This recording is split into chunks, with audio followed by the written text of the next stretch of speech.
Hello guys, welcome to Royal Study. हम SSC GD constable 2026 के लिए एसएससी सीपीओ 2025 में पूछे गए ओल शिफ्ट के ओल क्वेश्चंस लेकर आ चुके हैं और ये सारे के सारे आपके एडुकेटिव लेवल के जीके क्वेश्चंस हैं जो कि इस वीडियो में कवर करेंगे।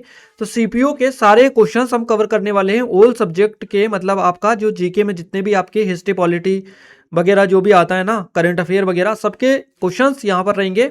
436 क्वेश्चन है पूरे के पूरे, तो यहाँ से आपका सारा कवर हो जाएगा। इसके बाद में नेक्स्ट वीडियो में आपको एमटीएस वगैरह या किसी और एग्जाम का देंगे जिसका आपका सबसे ज़्यादा कमेंट मिलेगा, उस एग्जाम का आपको हम दे देंगे। तो हम जीडी की एग्जाम्स के पहले सारे एडुकेटिव लेवल के जितने भी एग्जाम हुई है 2025 में सारे क्वेश्चंस कवर करने वाले हैं। क्लियर है? और पीडीएफ भी आपको मिल जाएगी। इसके लिए आपको टेलीग्राम को ज्वाइन कर लेना है जिसके लिंक हमने डिस्क्रिप्शन में दे रखी है। साथ ही एप्लीकेशन को भी डाउनलोड कर लीजिए जिसके लिंक आपको डिस्क्रिप्शन में मिल जाएगी। क्लियर है? और गाइज, अगर आप चाहते हैं कि आपको जो एसएससी जीडी है इसके पल पल की अपडेट मिल पाए, जो भी हम वीडियो लेकर आए हैं या जो भी चीज़ें हैं, उसके लिए तो चैनल को आप सभी से रिक्वेस्ट है कि सब्सक्राइब कर लीजिएगा, बेल आइकन को ऑल पर हिट करके रखिएगा ताकि जो भी नया वीडियो आए सबसे पहले उसका नोटिफिकेशन आप तक पहुंच पाए। तो चलिए अब बिना टाइम वेस्ट किए हम स्टार्ट करते हैं आज के हमारे पहले प्रश्न से। पहला क्वेश्चन है, संगम तविरता चोलन के नाम से किसे जाना जाता है? संगम तविरता चोलन के नाम से जो जाना जाता है कुलोतुंगा प्रथम को जाना जाता है। अगला जो क्वेश्चन बना था ये इस टाइप का था, कथन वाला क्वेश्चन था। क्लियर है? ये आपको दे रखा था कथन पहला, पीर अली खान को 1857 के विद्रोह के दौरान फांसी दे दी गई थी। कारण दे रखा था आर, वहां एक ब्रिटिश मुख्य विदर था जिसने विद्रोह के दौरान पक्ष बदल लिया था। तो यहाँ पर क्या सही है? तो ए जो है ना ये सत्य है, लेकिन आर जो है असत्य है। तो ए वाला आपका ये सत्य रहेगा, आर वाला गलत रहेगा, है ना। ये आंसर भी हम आपको साथ साथ बताते चलेंगे। एमसीक्यू फॉर्मेट में टाइम ज्यादा वेस्ट होता है, इसलिए हम वन लाइनर कवर करवा रहे हैं आपको, ताकि हम कम टाइम में ज्यादा क्वेश्चंस कवर करवा सके आपको। नेक्स्ट क्वेश्चन भी इसी फॉर्मेट में था। क्वेश्चन आपका था, ये आपको दे रखा था, यू कियांग नागबाहा को जयंतिया पहाड़ियों में ब्रिटिश शासन के विरुद्ध विद्रोह करने के लिए कारण फांसी दे दी गई थी। कारण आर दे रखा, उन्होंने खासी पहाड़ियों में ब्रिटिश अफीम व्यापार के विरुद्ध एक सफल विद्रोह का नेतृत्व किया था। तो यहाँ पर ए और आर दोनों सही है, तथा आर ए का सही स्पष्टीकरण बेसिकली कर रहा है। तो ये आपको थोड़ी सी डिटेल में जीके पता होगी, तभी आप अच्छे से कर पाएंगे। नेक्स्ट क्वेश्चन, और देखिए यहाँ पर जो क्वेश्चंस बनते हैं ना ये इसी फॉर्मेट में बनते हैं, तो इनकी भी प्रैक्टिस आपकी अच्छे से हो जाएगी। अगला क्वेश्चन है, निम्नलिखित में से किस स्वतंत्रता सेनानी को पश्चिमी उड़ीसा की मदर टेरेसा के नाम से भी जाना जाता है? तो पार्वती गिरी इनका नाम है। इनको पश्चिमी उड़ीसा की मदर टेरेसा के नाम से जाना जाता है। 1813 में ईस्ट इंडिया कंपनी के चार्टर्ड के नवीनीकरण से पहले 1812 हाउस ऑफ कॉमन्स समिति का प्राथमिक फोकस क्या था? तो भारत में न्यायिक और पुलिस प्रशासन इसका मुख्य उद्देश्य या फोकस था। अगला क्वेश्चन है, विचित्र चित्त चित्रकार पुल्ली और चैत्यकारी निम्नलिखित में से किस शासक को दी गई उपाधियां थी? तो ये उपाधियां महेंद्र वर्मन को दी गई थी। विचित्र चित्त, चित्रकार पुल्ली और चैत्यकारी, ये तीन मुख्य उपाधियां हैं जो कि महेंद्र वर्मन को दी गई थी। यू तिरोत सिंह एक आदिवासी मुखिया थे जिन्होंने अपने क्षेत्र से होकर सड़क बनाने के ब्रिटिश प्रयासों के खिलाफ उग्र प्रतिरोध का नेतृत्व किया था। तो ये किस क्षेत्र से रिलेटेड है? तो ये खांसी जो हिल्स है ना, करेक्ट आंसर हो जाएगा। इस क्षेत्र से होकर सड़क जो है बनाने के प्रयासों के खिलाफ उग्र प्रतिरोध का नेतृत्व इन्होंने किया था खांसी हिल्स में। अगला क्वेश्चन है, बेसनगर में गरुड़ स्तंभ का निर्माण निम्नलिखित में किसके द्वारा किया गया था? तो ये हेलियोडोरस के द्वारा किया गया था। बेसनगर, जिसको उड़ीसा, माफ कीजिएगा, विदिशा के नाम से जाना जाता है, मध्य प्रदेश में ये आता है। अगला क्वेश्चन है, दक्षिण चित्र का जो है किस पल्लव शासक के शासनकाल के दौरान संकलित किया गया था? तो दक्षिण चित्र जो है ना, महेंद्र वर्मन, आपको याद रखना है इनका नाम, पल्लव शासक थे, इनके शासनकाल के दौरान संकलित किया गया था। विजयनगर प्रशासन में अमराम शब्द किससे जुड़ा हुआ था? तो ये सैन्य जागीर से जुड़ा हुआ शब्द था अमराम। और इस टाइप के जो शब्दावली है जिसमें आपका मुगल, है ना, मौर्यकाल, विजयनगर प्रशासन, इस टाइप से क्वेश्चंस बनते हैं कि इस शब्द का क्या अर्थ था। तो इसी का आपसे अमराम का पूछे तो सैन्य जागीर था विजयनगर प्रशासन में। अगला क्वेश्चन है, कथन ए, सुब्रमण्य शिव ने तमिलनाडु में राष्ट्रवादी पत्रिका ज्ञान भानु का संपादन किया। इसका कारण है वह रोलेट एक्ट के तहत गिरफ्तार होने वाले पहले भारतीय थे। तो ए जो है ना सत्य है, लेकिन आर जो है गलत है, असत्य है। अगला है आपका, उत्तर मेरूर स्थित चोल शिलालेख मुख्यतः निम्नलिखित में से संबंधित है? तो ये ग्राम प्रशासन से संबंधित है। मद्रास और बॉम्बे प्रेसिडेंसियों में रियतवारी बंदोबस्त की शुरुआत बंगाल में स्थायी बंदोबस्त से काफी अलग थी। निम्नलिखित में से कौन सी रैयतवारी जो प्रणाली की एक प्रमुख विशिष्ट विशेषता है थी? तो इसमें से जो सही विशेषता थी ना, ये थी कि भूमि राजस्व का समय समय पर मूल्यांकन किया जाता था रैयतवारी व्यवस्था में। मिट्टी की उत्पादकता के आधार पर उसमें संशोधन किया जाता था। तो ये मुख्य विशेषता, विशिष्ट विशेषता आप बोल सकते हैं। कर्नाटक में हरिदास आंदोलन द्वारा प्रचारित सरल कन्नड़ में कौन सा भक्ति गीत रूप है? इसकी कर्नाटक संगीत परंपरा की आधारशिला है, तो ये देवरा नामा जो है करेक्ट आंसर आपका हो जाएगा। बाबर ने काबुल पर कब्जा किस वर्ष किया था? तो बाबर ने काबुल पर जो कब्जा किया था, ये 1504 सी में किया था। अगला क्वेश्चन दे रखा है कथन और आपका कारण वाला कि मातंगिनी मातंगिनी हाजरा की मृत्यु उड़ीसा में नमक मार्च में भाग लेते समय हुई थी। इसका कारण दे रखा है आपको कि भारत छोड़ो आंदोलन के दौरान राष्ट्रीय ध्वज थामे हुए पुलिस ने उन्हें गोली मार दी थी। तो ए जो है ना ये गलत है, लेकिन आर जो है सत्य है। ए वाला गलत है, आर वाला सत्य है। भारत छोड़ो आंदोलन के दौरान राष्ट्रीय ध्वज थामे हुए पुलिस ने उन्हें गोली मार दी थी। अगला क्वेश्चन पूछा गया है, निम्नलिखित में से कौन सी रचना वराहमिहिर द्वारा लिखी गई? तो बृहत संहिता हो जाएगा करेक्ट आंसर। कनिष्क के बारे में निम्नलिखित में से कौन सा कथन सत्य नहीं है? कनिष्क के बाद उसका पुत्र वासुदेव राजा बना, ये पॉइंट सत्य नहीं है। क्लियर है गाइस? थोड़ा सा हम टाइम लेंगे, आपको थोड़ी सी अपडेट दे दें। ये एसएससी जीडी कांस्टेबल की हमारी डेडिकेटेड टेस्ट सीरीज है ना। अगर नहीं भी चाहिए ना तो भी आप 1 मिनट निकाल कर सुन लीजिएगा, क्योंकि इसमें करीबन 800 समथिंग कंटेंट है और इतना एडवांस कंटेंट है कि आप बिलीव भी नहीं करेंगे, क्योंकि ये बिल्कुल नॉमिनल कॉस्ट पर आपको मिल जाएगी, सिर्फ 79 रुपीज की प्राइस पर। 800 से अधिक कंटेंट है और हाई क्वालिटी कंटेंट है। पूरे एडुकेटिव के लेटेस्ट पैटर्न के अकॉर्डिंग सारा का सारा टेस्ट आपको मिलेंगे, एफएलटीज, जिसमें up to dated current affair के क्वेश्चंस भी डाले हैं हमने। तो एक बार जाकर डेमो ले लीजिएगा, डेमो फ्री ऑफ कॉस्ट है, कोई भी चार्ज नहीं है। इसमें आपको e books, notes, PDF, study material सब कुछ पूरी दुनिया भर की चीज़ें मिल रही है जो आपकी तैयारी के लिए आपकी जरूरी है।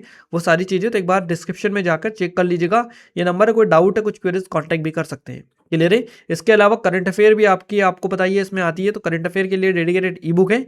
2025 का संपूर्ण करंट अफेयर यहाँ से आपका कवर हो जाएगा सिर्फ और सिर्फ 49 रुपीज की नाम मात्र के प्राइस पे, जिसमें हिंदी इंग्लिश दोनों में रहेगा, एक्सप्लेनेशन के साथ है, ऑब्जेक्टिव फॉर्मेट में है, मंथली वाइज टॉपिक वाइज का अपडेट है ना। तो एक बार जाकर देख लीजिएगा खुद अपनी आंखों से, तब जाकर आपको बिलीव हो जाएगा।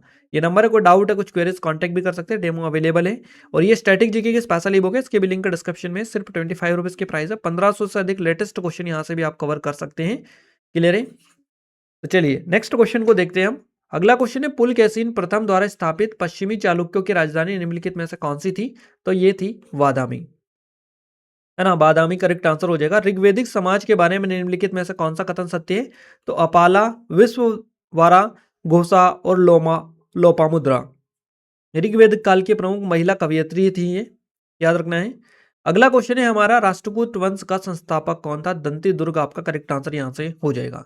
इस सिरधरन के बारे में निम्नलिखित में से कौन सा कथन तथ्यात्मक रूप से सही है? तो वे भारत के मेट्रोमैन के नाम से लोकप्रिय थे, ये वाला इनके बारे में सही हो जाएगा। ना तो मलिक काफूर और ना ही अलाउद्दीन खिलजी ने निम्नलिखित में के विरुद्ध अभियान का नेतृत्व किया। तो विजयनगर के विरुद्ध जो अभियान का नेतृत्व इनमें से दोनों ने नहीं किया, यही क्वेश्चन आपका कहना चाह रहा है। क्वेश्चन कितना घुमा फिरा के पूछा गया है, आप देखिएगा। कई सारे लोग तो पहली बार पढ़ने पर ही उनको एग्जैक्ट समझ भी नहीं आएगा क्वेश्चन एग्जैक्ट क्या कहना चाह रहा है, क्या पूछना चाह रहा है। क्लियर है? तो इस टाइप के घुमा फिरा के क्वेश्चन पूछे जा रहे हैं। शुंग वंश का जो अंतिम शासक था ये कौन था? तो देवभूति हो जाएंगे। सम्राट अशोक के कितने प्रमुख शिलालेख है? तो 14 है, 14। कानून, इस्लामी कानून का एक प्रमुख संकलन फतवाए आलमगिरी निम्नलिखित के द्वारा तैयार किया गया था। तो ये औरंगजेब ने तैयार किया था, फतवाए आलमगिरी।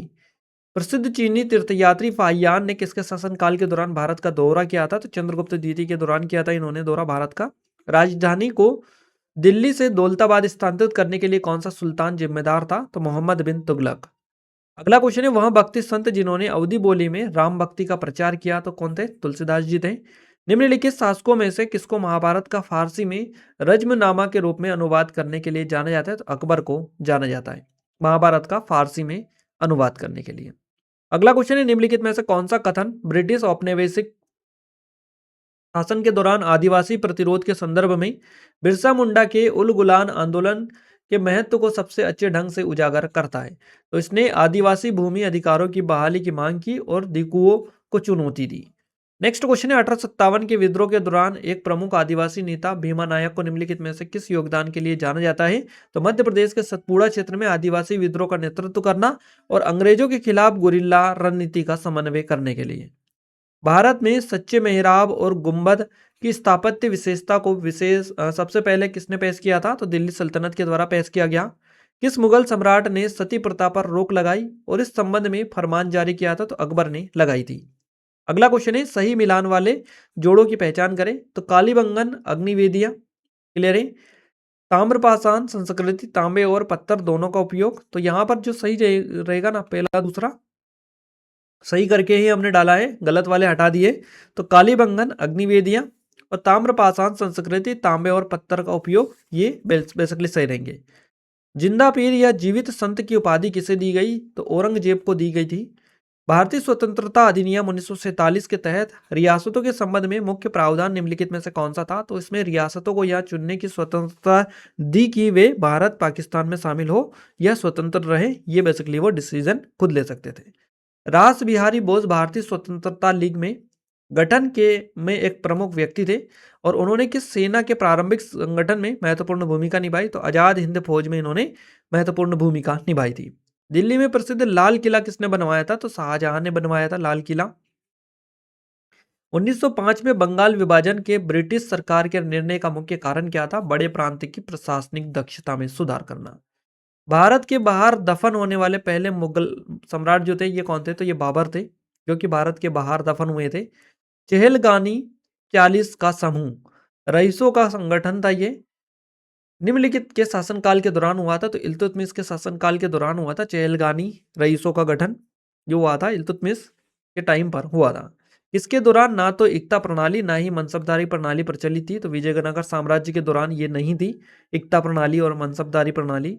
उषा मेहता भारत छोड़ो आंदोलन के दौरान निम्नलिखित में से किस योगदान के लिए प्रसिद्ध थी? तो राष्ट्रवादी संदेशों के प्रसारण के लिए भूमिगत रेडियो का आयोजन इन्होंने किया था, इसलिए ये उषा मेहता जो ना, ये प्रसिद्ध है। वह राजपूत शासक जिसने अकबर के साथ सौहार्दपूर्ण संबंध बनाए रखे थे।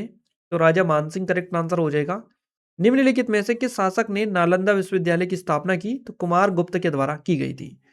1576 में हल्दी घाटी का युद्ध किसके बीच में हुआ था? तो अकबर और महाराणा प्रताप के बीच में हुआ था। 1576 में हल्दी घाटी का युद्ध। 1576 हो गया। 1916 में भारत के दो प्रमुख राजनीतिक समूह अंग्रेजों के सामने एकजुट होकर सामने आए। लखनऊ समझौते के नाम से प्रसिद्ध इस ऐतिहासिक समझौते पर किन संगठनों ने हस्ताक्षर किए थे? तो भारतीय राष्ट्रीय कांग्रेस और मुस्लिम लीग ने इस पर हस्ताक्षर किए थे। पल्लव काल के दौरान ब्रह्मादे और देवदान शब्द किसको संदर्भित करते हैं? तो भूमि अनुदान को संदर्भित ये करते हैं। ब्रह्मादे या देवदान आप बोल सकते हैं। पल्लव काल के दौरान भूमि अनुदान इसको संदर्भित ये करते हैं। लॉर्ड वेलेजली द्वारा शुरू की गई सहायक गठबंधन प्रणाली का भारत में के राजनीतिक मानचित्र पर महत्वपूर्ण प्रभाव पड़ा है। इस गठबंधन में शामिल होने वाले भारतीय राज्यों के लिए प्राथमिक परिणाम क्या था?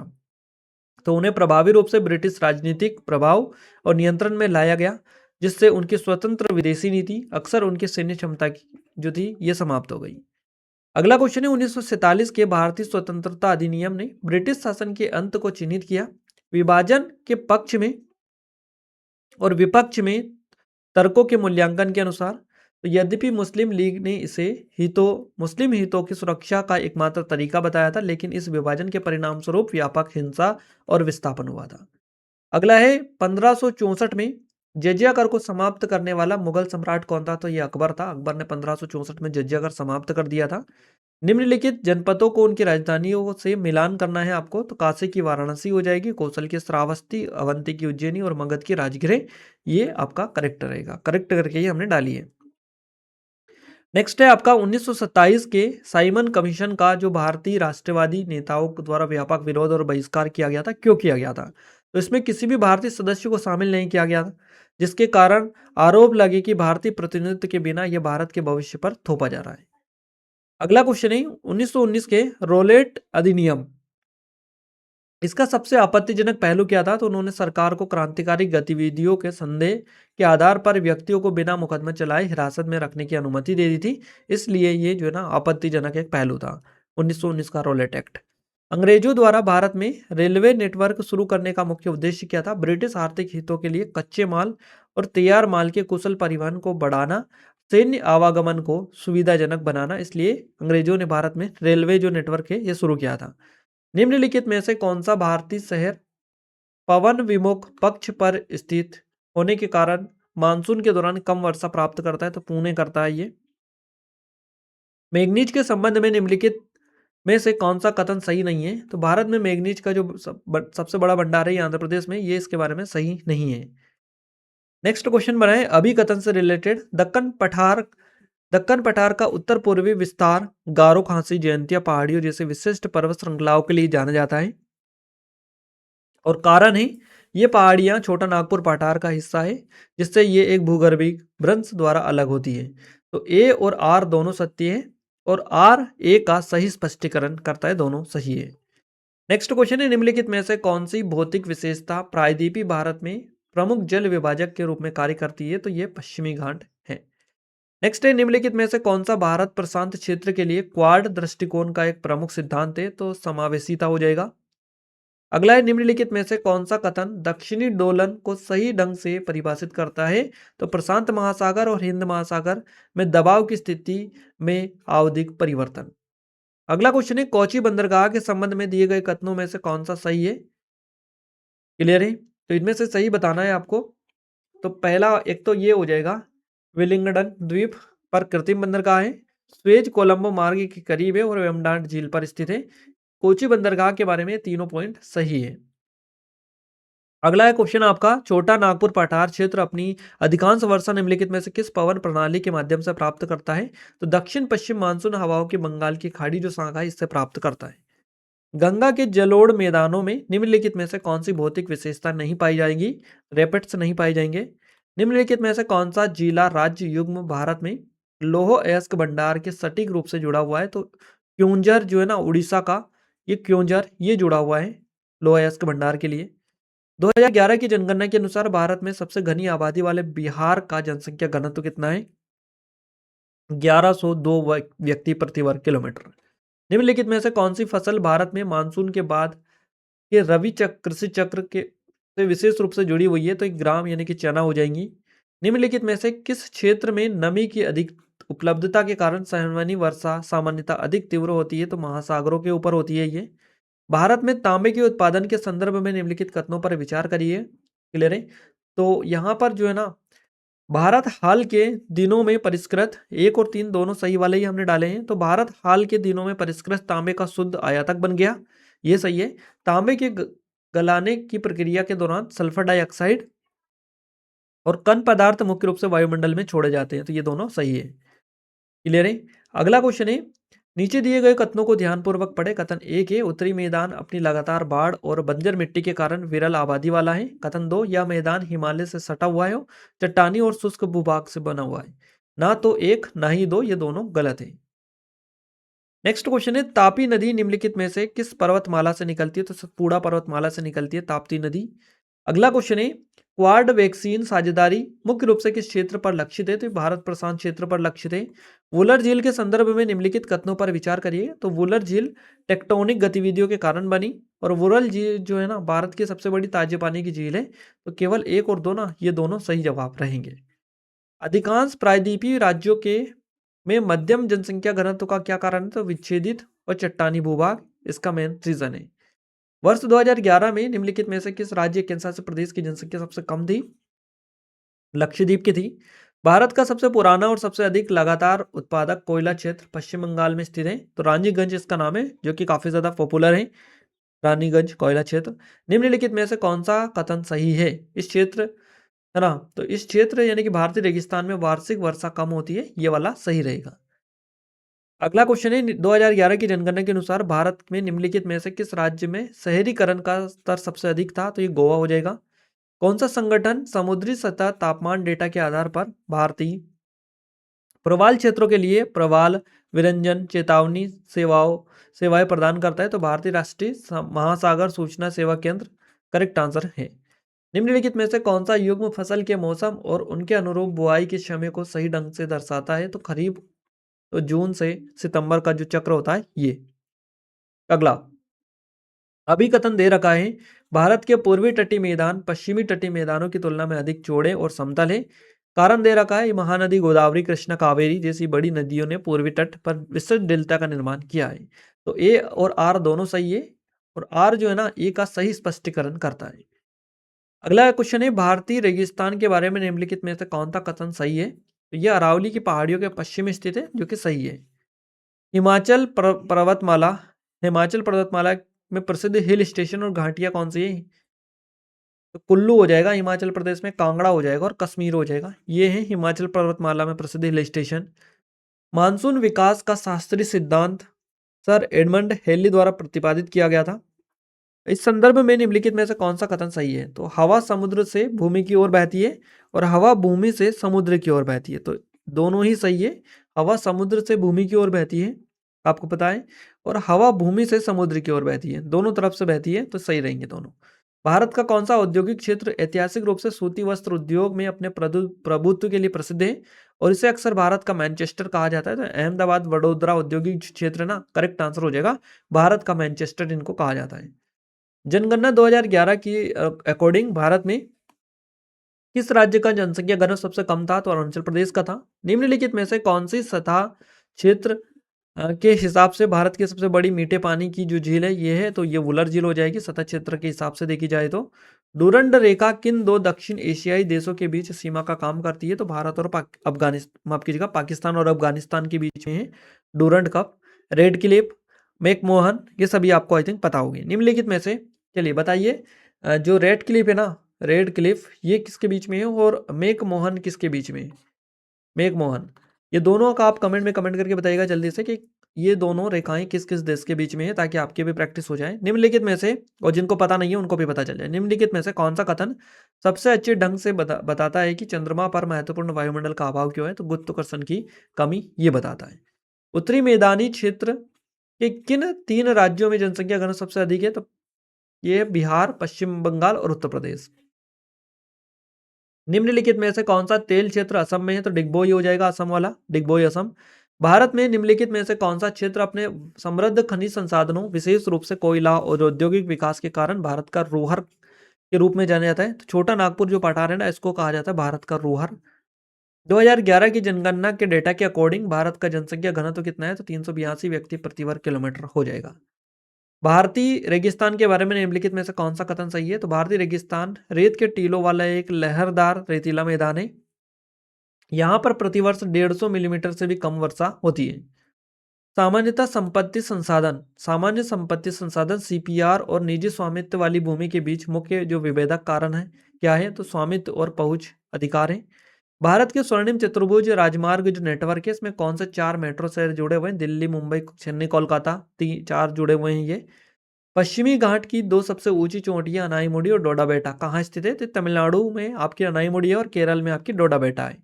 निम्नलिखित में से कौन सा भारत के जनसांख्यिकीय अध्ययनों के संदर्भ में जनसंख्या घनत्व को सर्वोत्तम रूप से परिभाषित करता है? तो भूमि के प्रति इकाई क्षेत्रफल पर व्यक्तियों की संख्या हो जाएगा। निम्नलिखित कथनों पर विचार करिए। तो पहला है, संसद अंतर्राज्यीय जल विवादों पर न्यायालयों के क्षेत्राधिकार को निषिद्ध कर सकती है। तो यही आपका करेक्ट आंसर हो जाएगा। उत्तराखंड में समान नागरिक संहिता यूसीसी आधिकारिक तौर पर किस तारीख को लागू हुई थी? तो 27 जनवरी 2025 को। निम्नलिखित में से कौन सा भारतीय साक्ष्य अधिनियम के तहत कानूनी रूप से मान्यता प्राप्त अनुमान नहीं है? तो संविधान संभावित अनुमान ये बेसिकली नहीं है कानूनी रूप से मान्यता प्राप्त अनुमान। भारतीय नागरिक सुरक्षा संहिता बीएनएसएस कुछ परिस्थितियों में अभियुक्त की अनुपस्थिति में भी मुकदमे चलाने की अनुमति देती है। प्रावधान विशेष रूप से निम्नलिखित पर लागू होता है फरार घोषित अपराधी पर।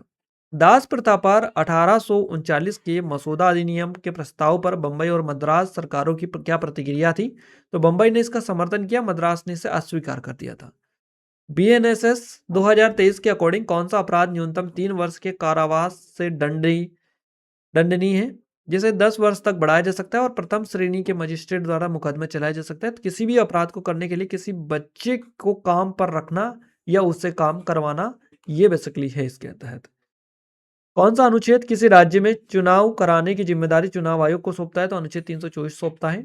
बीएनएसएस 2023 के तहत संक्षिप्त सुनवाई में अपराध के लिए निर्दिष्ट सजा के बावजूद कारावास की अधिकतम जो अवधि है क्या हो सकती है? 3 माह। अगला क्वेश्चन है, एक सत्र खंड के सत्र न्यायाधीश को दूसरे खंड के अतिरिक्त सत्र न्यायाधीश के रूप में नियुक्त करने का जो अधिकार है किसके पास में? उच्च न्यायालय का। निम्नलिखित में से कौन सा कथन 1773 के बाद मद्रास और बंबई के गवर्नरों की जिम्मेदारियों का सही वर्णन करता है? तो उन्हें युद्ध शांति राज्य का पर गवर्नर जनरल की रिपोर्ट करनी होती थी। ये कहता है 1773 में। निम्नलिखित कथनों पर विचार करिए। पुलिस संघ सूची का विषय और कृषि राज्य सूची में आती है, तो इनमें से सही कौन सा हो जाएगा? कृषि वाला हो जाएगा, जो कि राज्य सूची में आता है ये कृषि। अगला क्वेश्चन है, भारत सरकार अधिनियम 1919 द्वारा शुरू की गई किस प्रणाली ने प्रांतीय विषयों को आरक्षित और हस्तांतरित श्रेणियों में वर्गीकृत किया? तो द्विशासन हो जाएगा, द्विशासन। अगला है, भारतीय परिषद अधिनियम 1892 ने पहली बार विधान परिषदों को किसकी अनुमति दी? वार्षिक बजट पर चर्चा करने की। देखिए नेक्स्ट क्वेश्चन है, 1784 में पिट्स इंडिया एक्ट जो आया था, इसका मुख्य उद्देश्य क्या था? ब्रिटिश सरकार द्वारा ईस्ट इंडिया कंपनी के मामलों पर नियंत्रण की दोहरी प्रणाली स्थापित करना। कौन सा अनुच्छेद संसद को राज्य की सीमाओं में परिवर्तन करने और नए राज्य बनाने का अधिकार देता है? तो अनुच्छेद 3 देता है ये। बीएनएसएस आपराधिक मुकदमे में बहस पूरी होने के बाद फैसला सुनाने के लिए क्या विशिष्ट समय सीमा निर्धारित करती है? 30 दिनों के भीतर 45 दिनों तक इसको बढ़ाया जा सकता है। भारत में केंद्र राज्य संबंधों में परिवर्तन की सिफारिश करने में किस समिति में की महत्वपूर्ण भूमिका थी? तो सहकारिता समिति की आपका करेक्ट आंसर हो जाएगा, सरकारी आयोग हो जाएगा। निम्नलिखित में से किसे अब स्पष्ट रूप से भारतीय साक्ष्य अधिनियम के अंतर्गत एक दस्तावेज माना जाता है? तो एक सर्वर लॉग फाइल को। निम्नलिखित में से किस अपराध को भारतीय न्याय संहिता 2023 के तहत नए और स्पष्ट रूप से परिभाषित किया गया है? भीड़ द्वारा हत्या को, मॉब लिंचिंग द्वारा। भारतीय संविधान के अनुच्छेद 312 का प्राथमिक उद्देश्य क्या है? अखिल भारतीय न्यायिक सेवाएं बनाना। भारतीय परिषद अधिनियम 1892 के तहत भारतीय सदस्यों के चयन के संबंध में उल्लेखनीय विशेषता क्या है? इसने गवर्नर जनरल द्वारा नामांकन की अनुमति दी और निर्वाचन मंडलों के माध्यम से अप्रत्यक्ष चुनाव का प्रावधान जो है किया था। 1878 के भारतीय वन अधिनियम के अनुसार आरक्षित वनों और संरक्षित वनों में मुख्य क्या अंतर था? आरक्षित वनों में स्थानीय समुदायों के पारंपरिक अधिकार समाप्त कर दिए गए, जबकि संरक्षित वनों में कुछ सीमित अधिकार इनको दिए गए थे। 1860 में भारतीय दंड संहिता की शुरुआत मुख्य उद्देश्य क्या था? ब्रिटिश भारत में आपराधिक कानूनों को संहिताबद्ध और मानकीकृत करना था। 1940 में मुस्लिम लीग द्वारा पारित लाहौर प्रस्ताव में किसकी मांग की गई? भारत के उत्तर पश्चिमी और पूर्वी भागों में मुसलमान को लिए एक अलग राज्य के निर्माण की मांग रखी गई थी 1940 में मुस्लिम लीग द्वारा पारित लाहौर प्रस्ताव में। बीएनएसएस द्वारा अनिवार्य एक प्रमुख तकनीकी एकीकरण कौन सा है? तो तलाशी एवं जब्ती अभियान तथा अपराध स्थलों की वीडियोग्राफी। नेक्स्ट क्वेश्चन है, भारतीय साक्ष्य अधिनियम के अनुसार दस्तावेजों के व्यापक दायरे में क्या शामिल है? तो इलेक्ट्रॉनिक रिकॉर्ड, जिसमें ईमेल, सर्वर लॉग और डिजिटल हस्ताक्षर शामिल है। गंभीर मामलों की प्रारंभिक जांच के संबंध में बीएनएसएस के तहत मजिस्ट्रेट को कौन सी नई शक्ति दी गई? 7 वर्ष या उससे अधिक की सजा वाले मामलों में प्रारंभिक जांच का निर्देश देने की शक्ति दी गई। 1833 के चार्टर्ड एक्ट ने बंगाल के गवर्नर जनरल को कहाँ का गवर्नर जनरल बनाया? भारत का। निम्नलिखित में से किसे भारतीय न्याय संहिता 2023 के तहत अपराध साइबर अपराध के रूप में वर्गीकृत नहीं किया गया? मालिक की अनुमति के बिना कोई मीम पोस्ट करना। क्लियर है। अगला है, 1854 के वुड्स डिस्पेच की प्रमुख सिफारिश क्या थी? तो प्राथमिक से विश्वविद्यालय स्तर तक शिक्षा की एक व्यापक प्रणाली की स्थापना। इस संविधान संशोधन द्वारा पंचायती राज संस्थानों को संवैधानिक दर्जा प्रदान किया गया। तो 73वें संविधान संशोधन के द्वारा। पीड़ित केंद्रित न्याय का सिद्धांत किस बात पर जोर देता है? त्वरित न्याय और पुनर्वास सहित पीड़ितों के अधिकारों पर जोर देना। अगला है, भारतीय संविधान के किस भाग में समान नागरिक संहिता यूसी से संबंधित नीति निर्देशक सिद्धांत शामिल है? तो भाग 4 में। किस अर्थशास्त्री ने लोकतंत्र को कमजोर करने के लिए दूसरी पंचवर्षीय योजना की आलोचना की थी? तो ये बीआर सेनाई ने की थी। नेक्स्ट है, वायु गुणवत्ता सूचकांक एक्यूआई गणना में शामिल द्वितीयक प्रदूषक कौन सा है? तो ये O3 हो जाएगा, ओजोन। कौन सा संगठन विश्व प्रतिस्पर्धात्मकता रैंकिंग प्रकाशित करता है? तो आईएमडी करता है ये। दक्षिण एशियाई क्षेत्रीय मानक संगठन सार्सो, इसका मुख्य उद्देश्य क्या है? सार्क के भीतर मानकों और अनुरूपता मूल्यांकन में सामंजस्य स्थापित करना इसका मुख्य उद्देश्य है। भारत में साक्षरता के परीक्षण के संबंध में जो सत्य कथन है ये कौन सा है? तो दिए गए कथनों में से कोई नहीं। यहाँ पर ये थोड़ा सा क्वेश्चन है, इसमें थोड़ा सा आप माफी चाहेंगे, है ना। अगला क्वेश्चन है, गाडगिल फार्मूला का प्राथमिक उद्देश्य क्या था? तो राज्यों के लिए केंद्रीय सहायता के आवंटन का निर्धारण करना। अगला क्वेश्चन है, इलेस्टिसिटी लोच के संबंध में कुल राजस्व कब अधिकतम होता है? जब लोच 1 के बराबर हो। 30 मई 2025 को न्यू डेवलपमेंट बैंक एनडीबी की बैठक की मेजबानी किसने की? तो शंघाई के द्वारा की गई, चाइना में। किस पंचवर्षीय योजना की मशीनरी आयात के लिए विदेशी ऋणों पर अत्यधिक आत्मनिर्भरता हेतु विदेशी ऋणों पर अत्यधिक निर्भरता हेतु आलोचना की गई? दूसरी पंचवर्षीय योजना की। क्लियर है? निम्नलिखित में से किसे केंद्रीय नियोजित अर्थव्यवस्था के रूप में जाना जाता है? समाजवादी अर्थव्यवस्था को। जरूरी वस्तुओं के मामले में मांग का नियम जो लागू नहीं होता है, यह क्या कहलाता है? इसको गिफिन विरोधाभास आप बोल सकते हैं। समष्टि आर्थिक अवधारणा के अनुसार जब सामान्य मूल्य स्तर बढ़ता है तो धन का मूल्य जो है ना क्या होता है? गिर जाता है। ग्रामीण भूमिहीन रोजगार गारंटी कार्यक्रम की शुरुआत किस योजना में हुई थी? तो छठी पंचवर्षीय योजना में हुई थी। इसमें से कौन सा आर्थिक स्वतंत्रता सूचकांक द्वारा मूल्यांकित एक स्तंभ है? सरकारी खर्च। निम्नलिखित में से किसे सही रूप से मूल उद्योग कोर इंडस्ट्री के रूप में वर्गीकृत किया गया है? तो एल्यूमिनियम प्रगलन को किया गया है। उच्च distance to frontier DTF score क्या दर्शाता है? व्यापार करने में बेहतर आसानी, यह दर्शाता है। चालू खाते पर अधिशेष क्या दर्शाता है? कि देश शेष विश्व को उधार दे रहा है, ये दर्शाता है।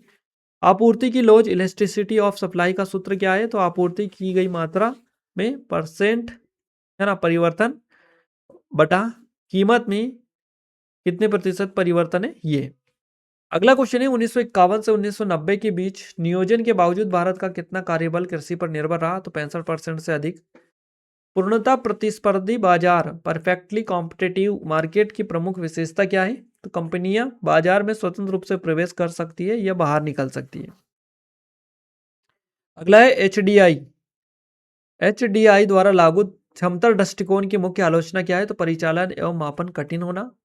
किस समिति ने 1955 में ग्रामीण औद्योगिकीकरण का समर्थन किया था? तो करवे समिति के द्वारा यह किया गया था। 1981 के बाद भारत की जनसंख्या वृद्धि दर के बारे में क्या सत्य है? तो वृद्धि दर जो है ना धीरे धीरे कम होने लगी, लेकिन 1990 के दशक में 182 मिलियन लोग जुड़े। अगला क्वेश्चन है, सूक्ष्म अर्थशास्त्र में अवसर लागत अपॉर्चुनिटी कॉस्ट क्या है? सर्वोत्तम विकल्प को त्यागने का मूल्य। बजट में प्रस्तुत वित्त विधेयक में मुख्य रूप से क्या शामिल होता है? तो कर परिवर्तन या नियमों से संबंधित प्रस्ताव। नेक्स्ट क्वेश्चन है, एचडीआई और एमपीआई मापने के लिए किन कारकों का उपयोग किया जाता है? तो जन्म के समय, जीवन प्रत्याशा, बाल मृत्यु दर और पोषण। अगला क्वेश्चन है हमारा, शहरी बस्तियों के स्थान निर्धारण में किसकी भूमिका महत्वपूर्ण होती है? तो आधुनिक तकनीकी विकास और प्राकृतिक संसाधन, पानी, उपजाऊ भूमि। 1991 से पहले कि भारत की व्यापार नीति की मुख्य विशेषता क्या थी? तो उच्च टैरिफ और कोटा थी। अमेरिका से खरीदारी करते समय रुपये को डॉलर में बदलना क्यों आवश्यक था? क्योंकि अमेरिकी बाजारों में रुपये जो है ना मान्य नहीं होते, इसलिए डॉलर में बदलना अनिवार्य होता है। उधार को छोड़कर कुल प्राप्तियों पर कुल व्यय की अधिकता जो है ना क्या कहलाती है? राजकोषीय घाटा कहलाती है। भारत सरकार के लिए पूंजी प्राप्ति कैपिटल रिसिप्ट्स का उदाहरण क्या है? सार्वजनिक क्षेत्र के उपक्रमों के शेयरों की बिक्री, विनिवेश आय। एनईपी 1991 के तहत वित्तीय क्षेत्र सुधारों की प्रमुख विशेषता क्या थी? निजी क्षेत्र के बैंकों की स्थापना। मानव विकास सूचकांक एचडीआई की एक बड़ी सीमा क्या है? तो इसमें सामाजिक असमानता और आय वितरण को शामिल नहीं किया गया है। भारत में लघु उद्योगों को किस आधार पर वर्गीकृत किया जाता है? तो परिसंपत्तियों में पूंजी निवेश के आधार पर। अगला क्वेश्चन है, पीएसयू विनिवेश का सरकार की वित्तीय संरचना पर क्या प्रभाव पड़ता है? यह सरकार की वित्तीय परिसंपत्तियों को कम करता है। 1991 में रुपये के अवमूल्यन का जो प्राथमिक परिणाम था, ये क्या था? निर्यात प्रतिस्पर्धात्मकता में सुधार हुआ क्योंकि भारतीय वस्तुएं सस्ती हो गई। नेक्स्ट क्वेश्चन है, 1991 के कर सुधारों में आयकर दरों को कम करने का तर्क जो था क्या था? इससे कर अनुपालन बढ़ता है और कर चोरी कम होती है। नेक्स्ट क्वेश्चन है, राजस्व व्यय रेवेन्यू एक्सपेंडिचर का एक विशिष्ट उदाहरण क्या है? तो सरकारी ऋण पर दिया गया ब्याज। न्यूनतम आवश्यकता कार्यक्रम एमएनपी किस पंचवर्षीय योजना में शुरू किया गया था? तो 5वीं पंचवर्षीय योजना के दौरान। मृत्यु दर के संबंध में क्या सत्य है? यह किसी क्षेत्र में स्वास्थ्य और मृत्यु दर के रुझानों को ट्रैक करने में मदद करती है।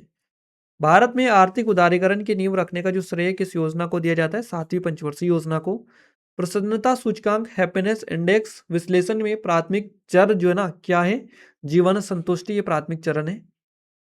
कौन सा प्रदूषक वायु गुणवत्ता सूचकांक एक्यूआई गणना का हिस्सा नहीं है? तो शोर यानी कि नॉइस नहीं होगा। कौन सा वैश्विक निकाय उदार आर्थिक सुधारों को बढ़ावा देता है? तो आईएमएफ हो जाएगा ये। निम्नलिखित में से कौन सा 1991 के आर्थिक सुधारों का लक्ष्य नहीं था? सार्वजनिक क्षेत्र के नियंत्रण का विस्तार करना। स्कूली शिक्षा के अपेक्षित वर्ष क्या मापते हैं? तो बच्चे द्वारा स्कूल में बिताए जाने वाले अनुमानित वर्षों की संख्या को मापते हैं ये। अप्रत्यक्ष कर इंडायरेक्ट टैक्सेस को प्रतिगामी क्यों माना जाता है? क्योंकि वे सभी आय समूहों पर समान रूप से प्रभाव डालते हैं। सरकारी बजट में पूंजी खाता किससे संबंधित होता है? सरकार की संपत्तियों और देनदारियों। 1959 में भिलाई इस्पात संयंत्र कहाँ स्थापित किया गया? तो छत्तीसगढ़ में स्थापित किया गया। ये हरित क्रांति के कारण कृषि विकास में क्षेत्रीय संतुलन का मुख्य कारण क्या था?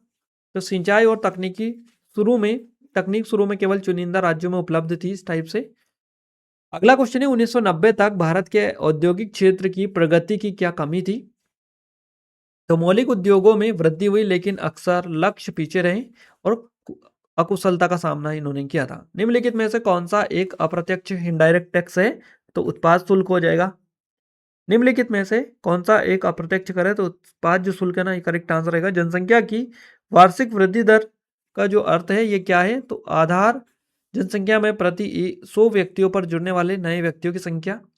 छठी पंचवर्षीय योजना में लघु उद्योगों की क्या भूमिका थी? तो उन्हें प्रमुख निर्यातक और रोजगार सृजनकर्ता के रूप में बढ़ावा दिया गया।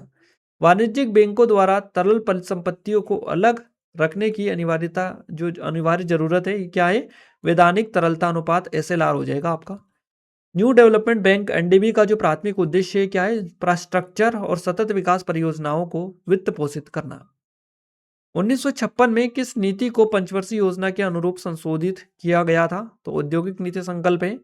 बजट घाटा की सही परिभाषा क्या है? तो जब सरकार का कुल व्यय उधार को छोड़कर कुल राजस्व अधिक हो तो बजट घाटा होता है।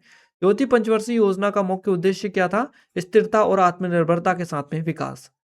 सरकारें व्यवसायों की सहायता के लिए कानूनों को किसके अनुरूप बनाती है? तो अंतर्राष्ट्रीय मानकों के अनुरूप बनाती है। दूसरी पंचवर्षीय योजना मुख्यतः किस आर्थिक मॉडल पर आधारित थी? महालनोबिस मॉडल पर आधारित थी। अगला है पोषण और जन स्वास्थ्य में सुधार का मृत्यु दर पर क्या प्रभाव पड़ता है? तो मृत्यु दर कम होती है। व्यापार करने में आसानी सूचकांक में कौन सा पैरामीटर जो शामिल नहीं है? तो सैन्य खर्च हो जाएगा। वैश्विक ऊर्जा संक्रमण सूचकांक का प्राथमिक फोकस क्षेत्र क्या है? ऊर्जा सुरक्षा, स्थिरता और समानता। सार्वजनिक क्षेत्र के उद्योगों की क्या विशेषता है? तो इनका जो स्वामित्व और संचालन सरकारी एजेंसियों द्वारा किया जाता है। तीसरी पंचवर्षीय योजना के दौरान औद्योगिक विकास के लिए बड़ी चुनौती क्या थी? तो बड़े युद्धों और सूखे के कारण संसाधनों की कमी। निम्नलिखित में से कौन सा समष्टि अर्थशास्त्र के दायरे में नहीं आता है? तो किसी प्रतिष्ठान का वेतन। अगला क्वेश्चन है हमारा, सकल राष्ट्रीय उत्पाद जीएनपी और शुद्ध राष्ट्रीय उत्पाद एनएनपी के बीच में जो अंतर होता है ये क्या है? तो ये मूल्यह्रास होता है। मूल्यह्रास। निम्नलिखित में से कौन सा मानदंड किसी समुद्र तट या मरीना के लिए अंतर्राष्ट्रीय ब्लू फ्लैग प्रमाणन प्राप्त करने की प्राथमिक आवश्यकता है? तो जल गुणवत्ता, पर्यावरण प्रबंधन, सुरक्षा और सेवाओं के उच्च मानक हो जाएगा करेक्ट आंसर आपका। नेक्स्ट क्वेश्चन है, विश्व प्रसन्नता रिपोर्ट की रैंकिंग में मुख्य कारक क्या माना जाता है? तो प्रति व्यक्ति जीडीपी माना जाता है। निम्नलिखित में से किस पंचवर्षीय योजना ने भारत की आर्थिक नीति में रणनीतिक परिवर्तन को चिन्हित किया, जिसने प्राथमिक ध्यान कृषि से हटाकर भारी उद्योगों और औद्योगिकीकरण के विकास पर केंद्रित कर दिया? तो दूसरी पंचवर्षीय आसानी से आप पहचान सकते हैं क्योंकि आपको इनके लक्ष्य वगैरह पता ही है तो आसानी से क्लिक कर पाएंगे। क्लियर है? चलिए गाइस, ये हमारे डीडी के लिए स्पेशल डेडिकेटेड है जो कि ऑलरेडी आपको बता ही चुके हैं। तो डिस्क्रिप्शन में लिंक एक बार जाकर जरूर चेकआउट करिएगा। गोल्डन चांस, गोल्डन अपॉर्चुनिटीज कम नहीं है, बिल्कुल नॉमिनल कॉस्ट पर मिल रही है। देख लीजिएगा। करंट अफेयर की स्पेशल ई बुक है, इसकी भी लिंक आपको डिस्क्रिप्शन में मिल जाएगी। क्लियर है? नेक्स्ट क्वेश्चन है, डॉक्टर एम एस स्वामीनाथन के बारे में निम्नलिखित में से कौन सा कथन सही है? तो उन्होंने भारत में हरित क्रांति की शुरुआत की थी। नेक्स्ट क्वेश्चन है, द्वितीय पंचवर्षीय योजना के दौरान निम्नलिखित में से किस औद्योगिक क्षेत्र को प्राथमिकता दी गई? तो लोहा और इस्पात जो उद्योग है इसको, उर्वरक उद्योग, भारी इंजीनियरिंग और लिग्नाइट जो परियोजनाएं हैं इनको यहाँ पर बेसिकली प्राथमिकताएं दी गई थी। क्लियर है? नेक्स्ट क्वेश्चन है, भारत की प्रथम पंचवर्षीय योजना की जो शुरुआत हुई थी 1951 में हुई थी, आप सभी को पता ही है इसके बारे में। तो निम्नलिखित में से कौन सी पंचवर्षीय योजना अवधि के दौरान भारत के मिश्रित अर्थव्यवस्था मॉडल की एक परिभाषित विशेषता थी? तो विनियमित निजी क्षेत्र के साथ सार्वजनिक क्षेत्र का से अस्तित्व, ये करेक्ट आंसर हो जाएगा। और ये वाला अभिकथन वाला क्वेश्चन आपका वापस से आ चुका है। क्वेश्चन है आपका, तीसरी पंचवर्षीय योजना अपने लक्ष्यों को प्राप्त करने में विफल रही थी और इसका कारण दे रखा है। यह विफलता मुख्यतः युद्ध और सूखे जैसे बाहरी झटकों के कारण हुई थी। तो ये बिल्कुल करेक्ट है, ए और आर दोनों सत्य है। आर जो है ना ए का सही स्पष्टीकरण कर रहा है। नेक्स्ट क्वेश्चन है, कौन सा अंतर्राष्ट्रीय संगठन वायु गुणवत्ता संबंधित दिशा निर्देश प्रकाशित करता है जिनका उपयोग कई देश संदर्भ के रूप में करते हैं? तो विश्व स्वास्थ्य संगठन हो जाएगा, WHO, वर्ल्ड हेल्थ ऑर्गेनाइजेशन। अगला क्वेश्चन, निम्नलिखित में से कौन सा कथन जनसंख्या स्थिरीकरण को सही ढंग से परिभाषित करता है? तो ये वाला पॉइंट करता है, ये तब होता है जब जन्म दर और मृत्यु दर के बीच का जो अंतर है ना नगण्य होता है, तब ये बेसिकली जनसंख्या स्थिरीकरण को सही ढंग से परिभाषित करता है। निम्नलिखित में से कौन सा युग्म हल्के उद्योगों का सही प्रतिनिधित्व करता है? तो सिलाई मशीन और बिजली के बल्ब, ये करेक्ट आंसर है।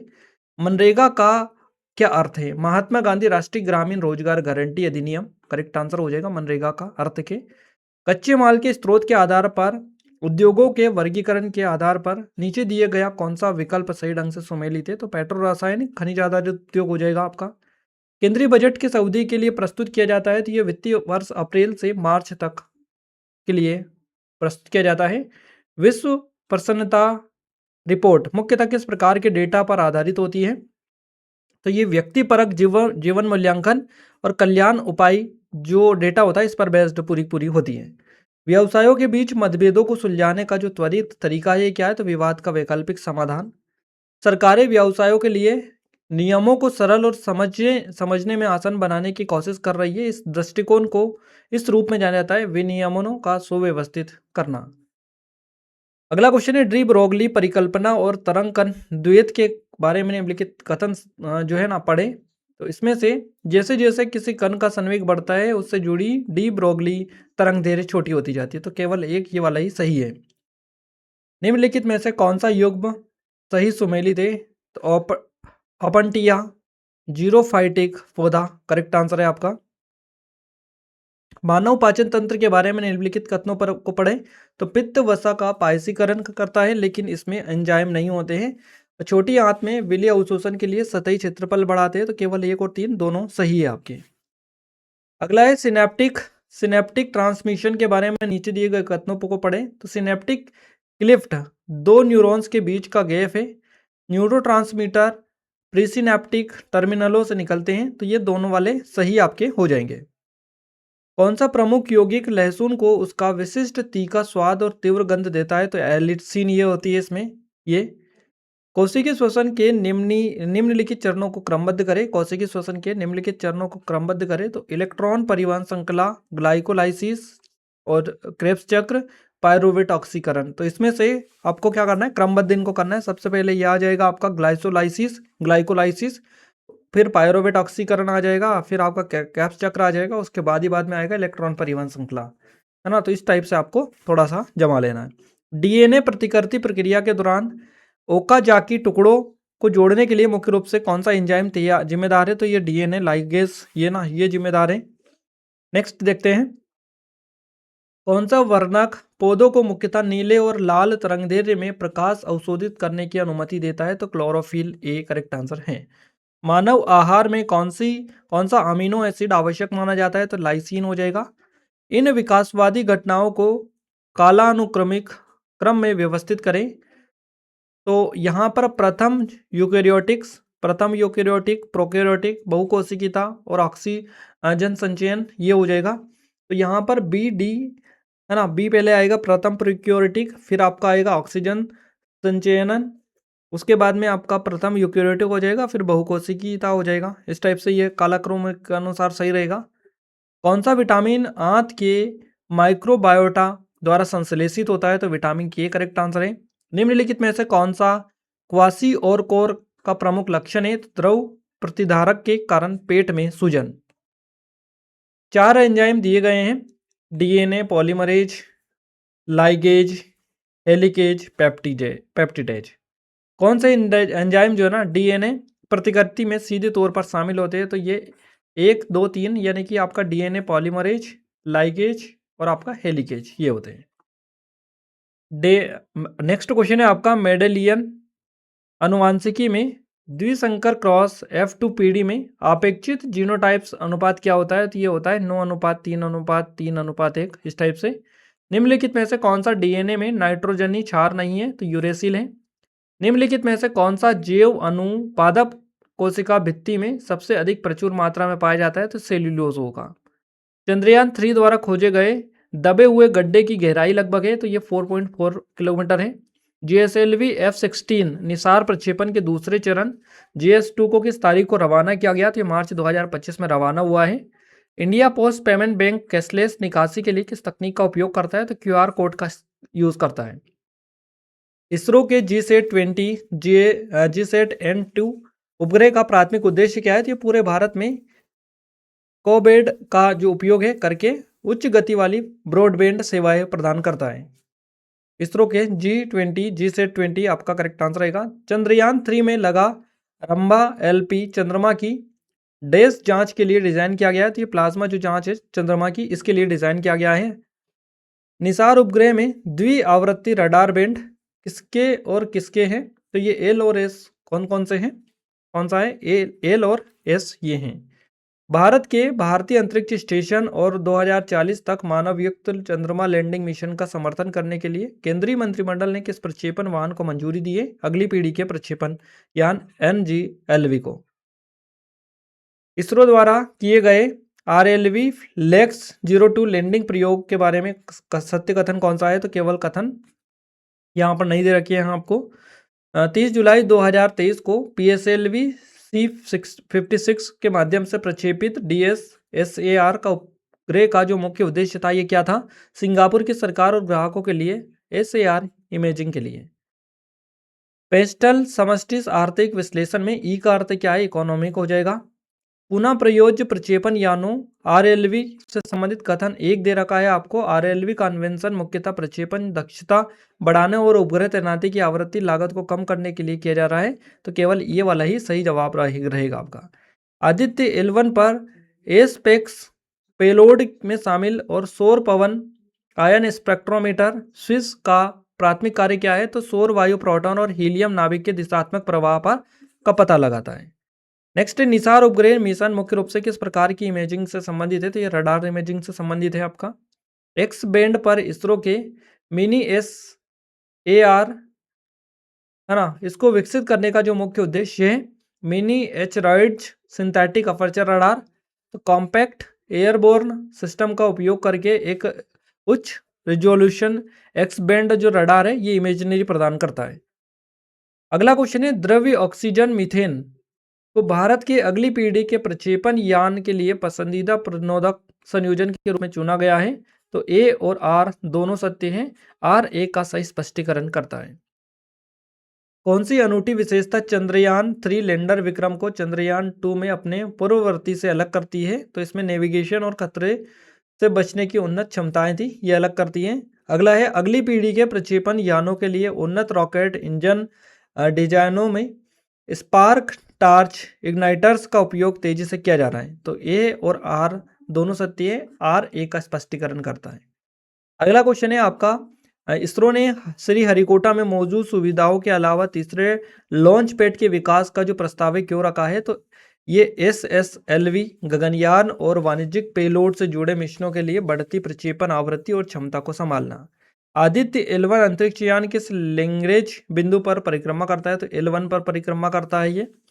इसरो रिमोट सेंसिंग का उपयोग करके भारत के ग्रामीण विकास में किस प्रकार का सहयोग करता है? तो यह मृदा गुणवत्ता, जल निकाय और फसल क्षेत्रों का मानचित्रीकरण करके सहायता करता है।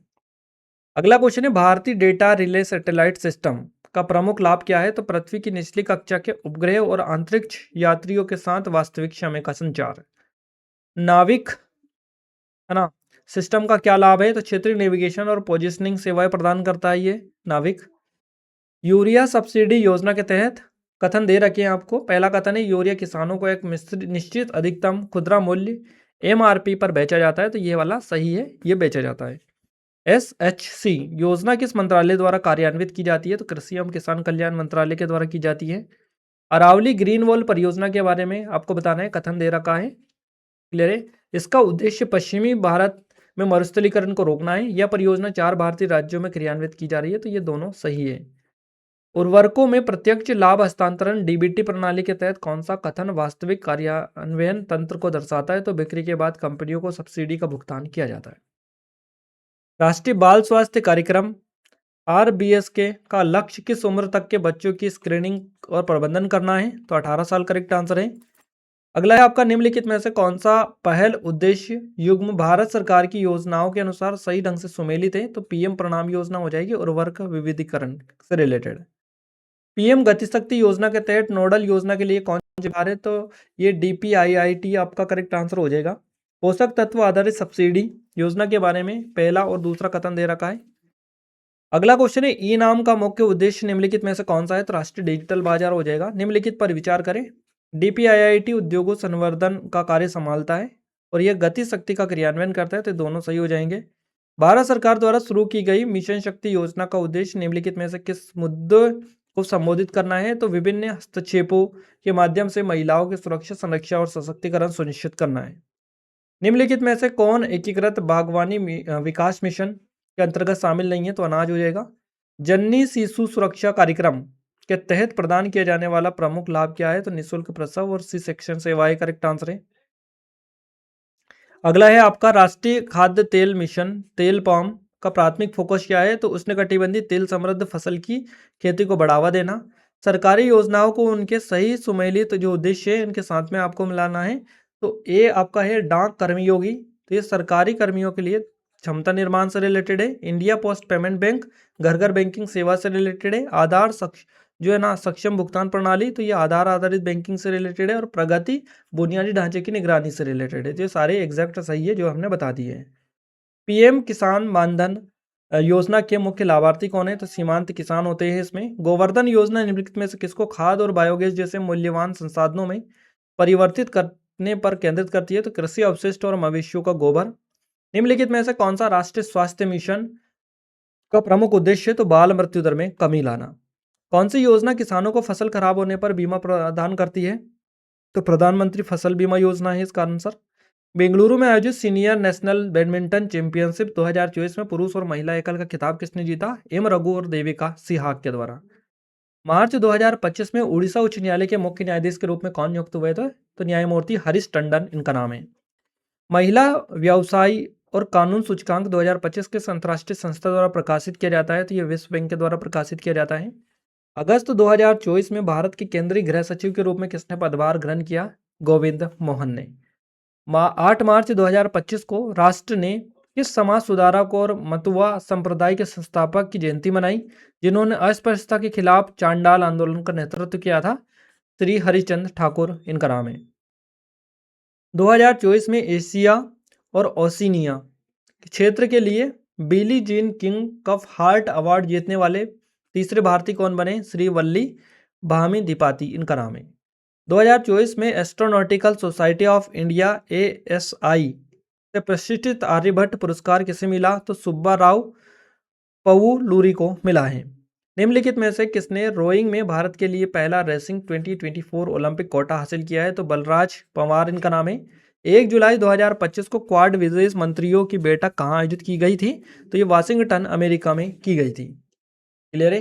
नवंबर 2024 में भारत के रक्षा सचिव के रूप में किसे नियुक्त किया गया? राजेश कुमार को नियुक्त किया गया। राजेश कुमार सिंह इनका पूरा नाम है। राष्ट्रपति द्रौपदी मुर्मू को हाल ही में उनकी 2024 की राजकीय यात्रा के दौरान किस देश के सर्वोच्च नागरिक पुरस्कार से सम्मानित किया गया? तो Timor Leste grand collar of the award से। अक्टूबर 2022 में जलवायु कार्रवाई अभियान मिशन लाइव किसने शुरू किया? तो यह नरेंद्र मोदी के द्वारा शुरू किया गया है।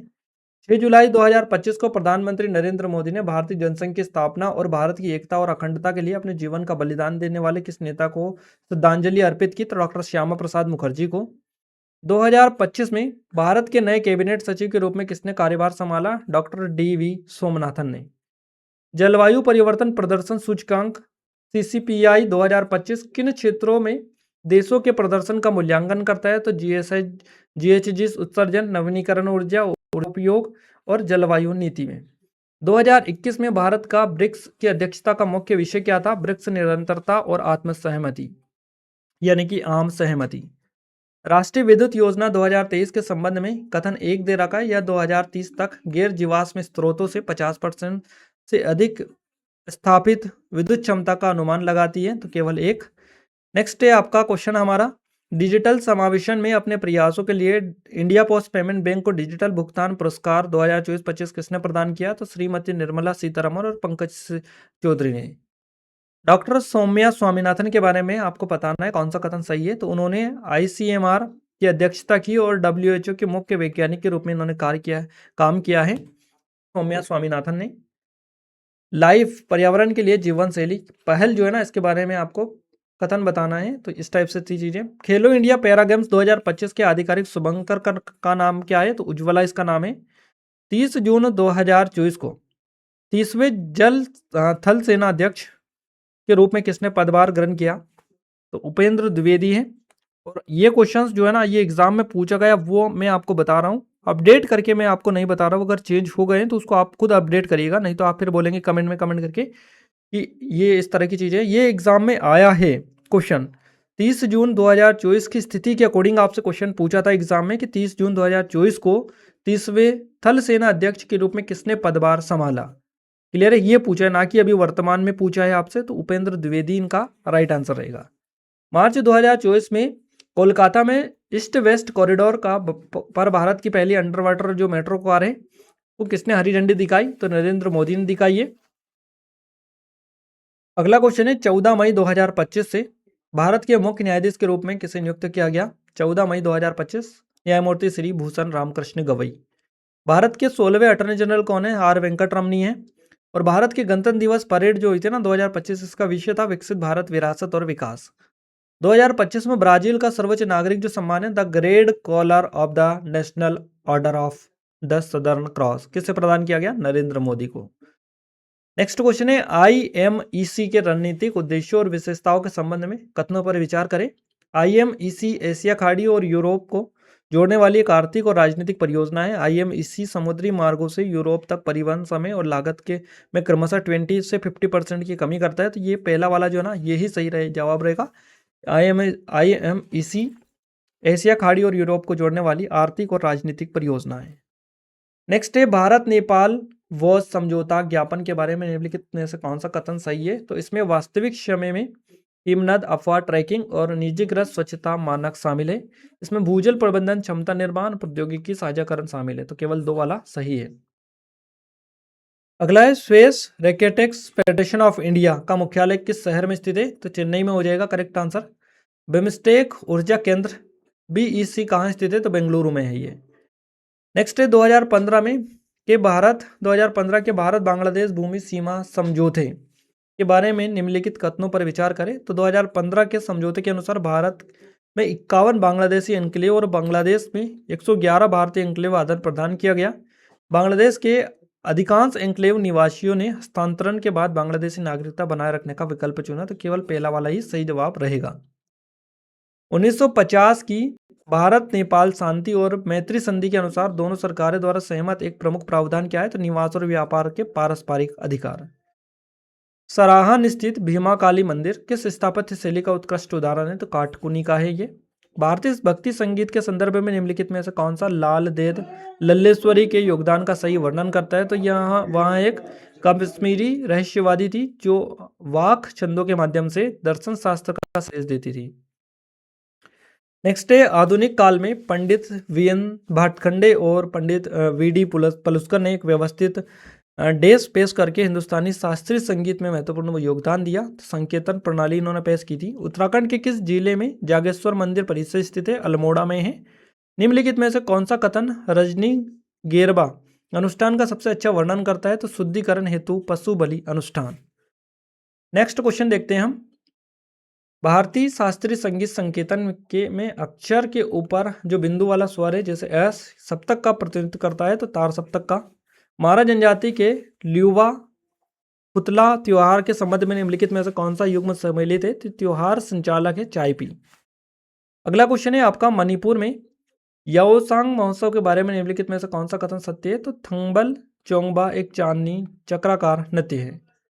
पारंपरिक त्योहार लारू काज के बारे में निम्नलिखित कथनों को पढ़ें और सही विकल्प आपको चुनना है। तो लारू काज नागा जनजातियों द्वारा 9 या 12 वर्षों में मनाया जाता है। इसमें नारायण देव के सम्मान में एक औपचारिक तुअर विवाह होता है, तो केवल 2 वाला सही है।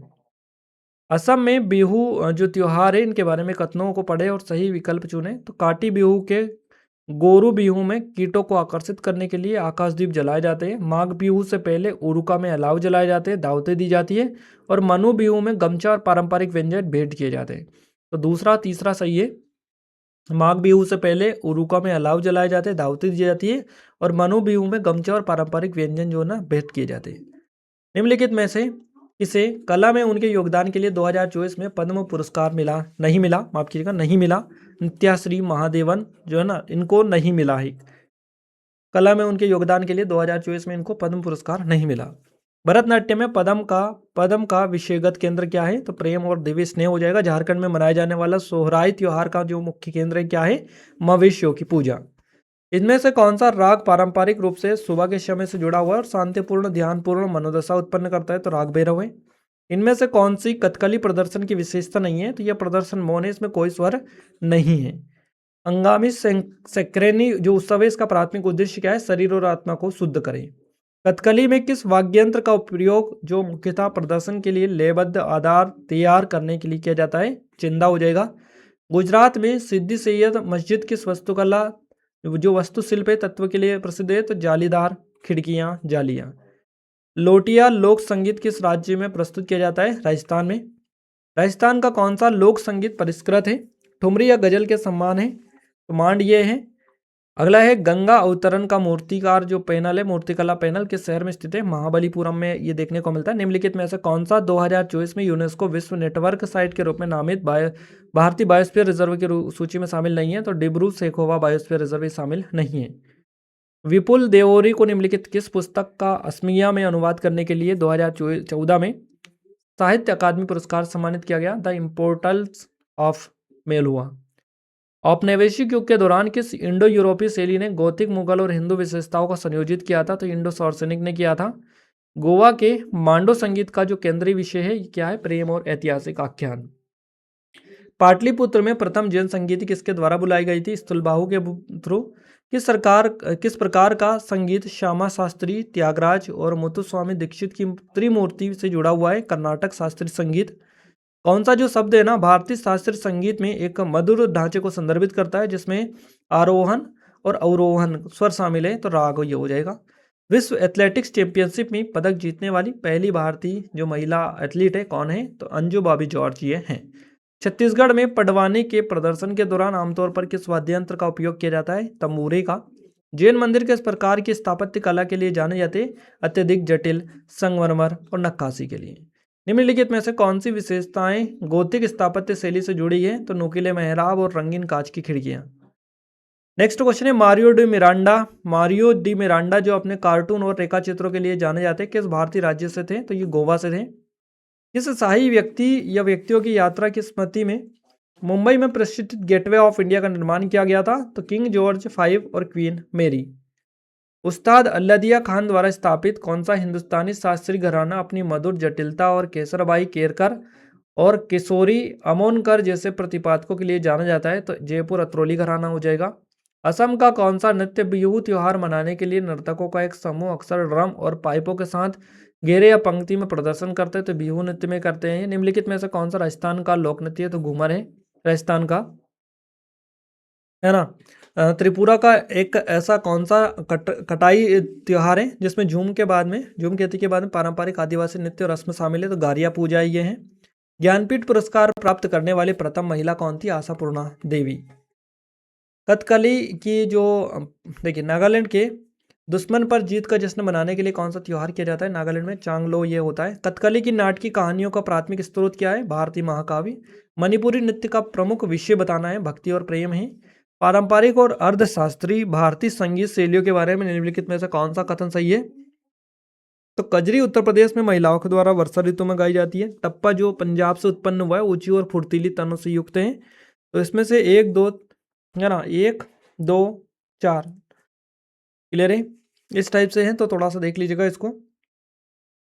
मिजोरम में बांस की डंडियों में से कौन सा नृत्य किया जाता है? तो चेरो किया जाता है। लेजिम किस राज्य का लोक नृत्य है? तो महाराष्ट्र का ही है। उगादी हिंदू कैलेंडर के पहले महीने में आता है जिसे कहा जाता है चैत्र। अगला है कौन सा भारतीय राज्य अपनी पारंपरिक भैंस दौड़ कंबाला के लिए जाना जाता है? तो कंबाला के लिए कर्नाटका जाना जाता है।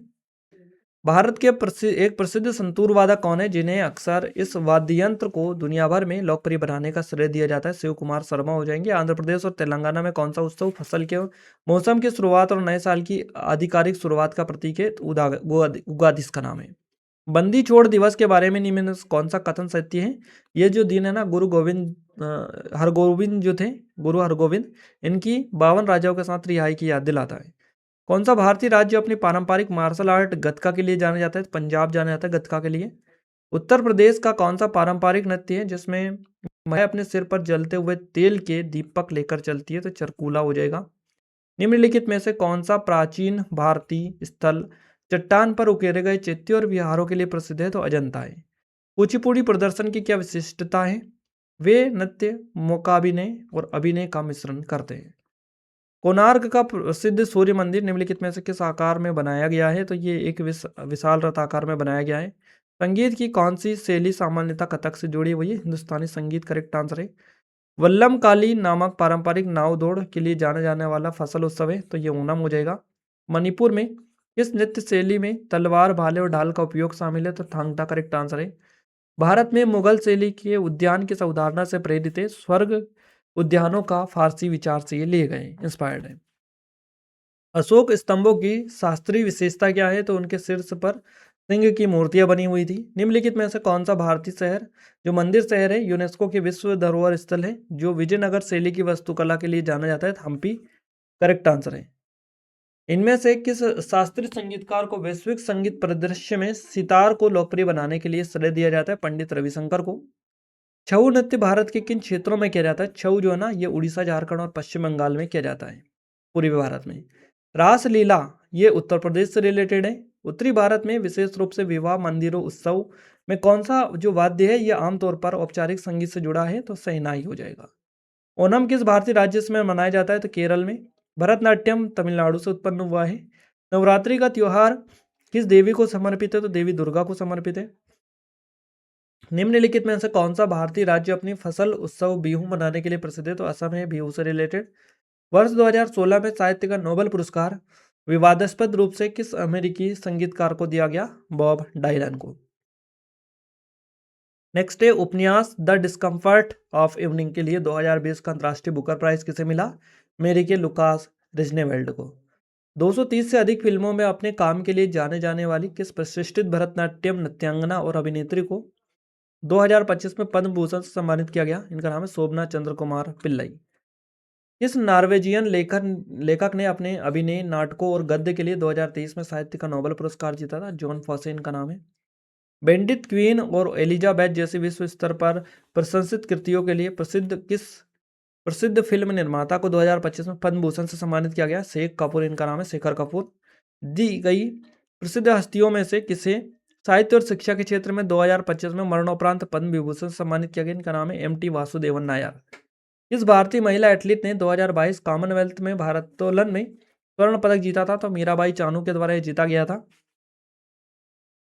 अगला है किस भारतीय मूल के लेखक के पहले उपन्यास वी नीड न्यू नेम्स को 2013 में मेन बुकर प्राइज मिला था?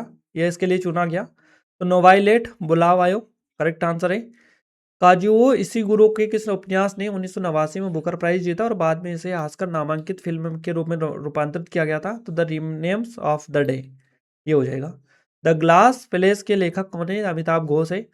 उपन्यास रिक्वियम इन रागा जानकी के लिए 2020 में अंग्रेजी के लिए साहित्य अकादमी पुरस्कार किसे दिया गया? नीलम शरण गौर को। Madam President the biography of the Draupadi Murmu के लेखक कौन है? संदीप साहू हो जाएंगे। इस लेखक स्मॉल थिंग्स लाइक दिस को 2022 में बुकर प्राइज के लिए चुना गया था, लेकिन वो भारतीय मूल का नहीं है, क्लेयर कीगन है इनका नाम। किस कनाडाई लेखक ने 2013 में साहित्य के लिए में नोबेल पुरस्कार जीता और ऐसा करने वाले पहले कनाडाई लेखक ये बन गए हैं? एलिस मुनरो इनका नाम है। अगला क्वेश्चन है the God of small things ने किस जो बुकर प्राइज कब जीता था? 1997 में। 2008 में बुकर पुरस्कार हेतु चयनित कौन सा भारतीय उपन्यास रूपक के माध्यम से भोपाल गैस त्रासदी की जांच करता है? तो एनिमल्स पीपल हो जाएगा। किस नाइजीरियाई लेखक ने Half of a Yellow Sun के लिए 2007 में महिला कथा पुरस्कार जीता? चिमामांडा नगोजी अदीची इनका नाम है। निम्नलिखित में से कौन सी पुस्तक अरुंधति रॉय का उपन्यास नहीं है? The great derangement. A suitable boy आपको बताइए विक्रम सेठ की है। ज्ञानपीठ पुरस्कार विजेता बनने वाले पहले अंग्रेजी भाषा के लेखक अमिताभ घोष है। 2015 इंडियन सुपर लीग सीजन का फाइनल जो मैच है किस शहर में हुआ था? गोवा में हुआ था। 2016 हॉकी जूनियर विश्व कप का फाइनल मैच ये लखनऊ में हुआ था। हांगजो में 2023 एशियाई खेलों में 4 सदस्यीय भारतीय जूडो टीम का नेतृत्व किसने किया? तुलिका मान ने। 2014 एशियाई खेलों में पदक समारोह में से पदक लेने पर इनकार करने पर किस भारतीय मुक्केबाज को दंडित किया गया था? सरिता देवी को। केरल की वल्लमकाली नौका दौड़ में किस विशिष्ट प्रकार की नौका जो है ना इसका उपयोग किया जाता है जो अपनी लंबाई और गति के लिए जानी जाती है? चुंदन वल्लम इनका नाम है। फुटबॉल सॉकर में निम्नलिखित में से किस परिदृश्य के परिणाम स्वरूप विरोधी टीम को अप्रत्यक्ष फ्री किक दी जाती है? तो गोलकीपर गेंद को 6 सेकंड से ज्यादा समय तक अपने पास रखता है। नेक्स्ट है किस खेल में एडवांटेज इन और एडवांटेज आउट शब्दों का प्रयोग किया जाता है? तो टेनिस में। फिल्म चक दे इंडिया किस वास्तविक भारतीय खिलाड़ी की कहानी पर आधारित है? मीर रंजन नेगी की। भारतीय खेल अवसंरचना के बारे में निम्नलिखित कथनों पर विचार करिएगा या पढ़िएगा। भारतीय खेल प्राधिकरण की स्थापना 1985 में हुई थी। भारतीय खेल विश्वविद्यालय मणिपुर में स्थित है और सेना खेल संस्थान पुणे में स्थित है। इनमें से कौन सा कथन सही है? तो इसमें से राष्ट्रीय खेल विश्वविद्यालय मणिपुर, एक तो ये वाला, दूसरा वाला और एक ये तीसरा वाला।